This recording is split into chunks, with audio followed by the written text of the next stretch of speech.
Mi nismo neutralni, mi nismo suzdržani, mi se ovdje borimo svakog petka za bolju Srbiju, za bolji Čačak i borit ćemo se dok je god to potrebno.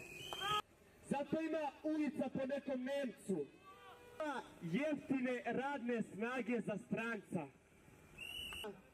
Profesor doktor Zoran Ivošević počinje na pravu, a kada ih kao prvi potpredsjednik vlade I što kažete, nije loše, a? Da se zgucne.